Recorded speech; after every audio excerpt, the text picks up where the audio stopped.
Before Frank Ocean blew up, he was working at Allstate. And while he might be one of the greatest songwriters of our time, he wasn't as good at insurance. Christopher Bro grew up in New Orleans, Louisiana, raised by his mom and his grandfather. He graduated from high school in 2005, and a few years ago, video surfaced of him singing at his graduation. He had started messing around with music, doing odd jobs to pay for studio sessions. As he told the BBC in 2012, "Oh man, I had numerous hustles. They all tended to be legal. Washing cars was one of them, and mowing lawns and walking dogs." But before he took the leap to music, he went to college at the University of New Orleans, although that was short-lived because of Hurricane Katrina, which he later talked about on his song Nights. After Trina hit, I had to transfer campus. He had a friend in Los Angeles who promised to give him some studio time on the cheap, so he found his way out there in an attempt to pursue music full-time. But even with a good deal, the studio costs were adding up, so Frank had to get a quote-unquote real job. 11 of them, actually, as he told GQ. Among them, he worked as a sandwich artist at Subway, at the West Coast fast food chain Fatburger, at Kinko's, and at AT&T. And he also worked as a claims processor at Allstate Insurance.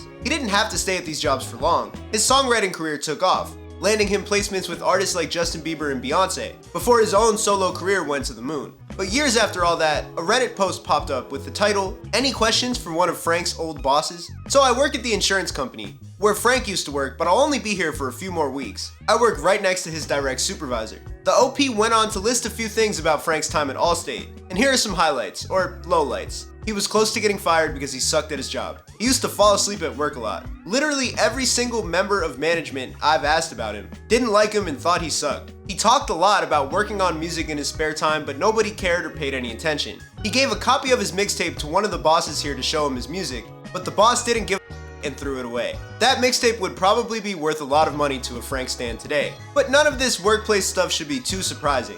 As Frank told the New York Times in 2013, his life approach doesn't really jibe with having a boss in a corporate setting. "I have no delusions about my likability in every scenario. I know in order to get things done the way you want them, oftentimes your position will be unpopular." But as we can see in his music career, the end results from his process are pretty popular. He left Allstate in 2009 or 2010, and he dropped Nostalgia Ultra in 2011, and the rest is history.